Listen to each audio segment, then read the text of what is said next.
السلام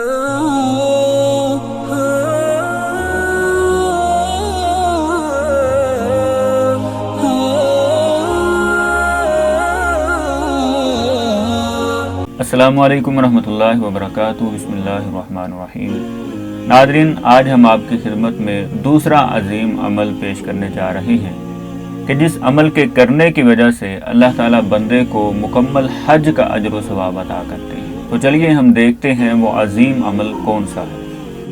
نبی کریم صلی اللہ علیہ وسلم کا ارشاد گرامی ہے، آپ علیہ السلام نے فرمایا، من غدا الی المسجد لا يريد الا ان يتعلم خيرا او يعلمه كان كاجر حاج تاما حجته۔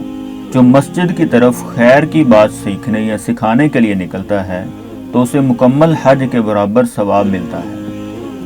یعنی ایک بندہ اپنے گھر سے نکلتا ہے اور یہ ارادہ لے کر نکلتا ہے، یہ نیت لے کر نکلتا ہے کہ میں نے آج مسجد میں جا کے درس قرآن سننا ہے یا قرآن مجید کے ترجمے کی کلاس میں بیٹھنا ہے، قرآن کا فہم سیکھنا ہے، تو اس بندے کی تو سوچ یہ ہوگی کہ یہ میرا ایک چھوٹا سا عمل ہے، لیکن اللہ کے ہاں اس کا اجر و ثواب بہت بڑا ہے۔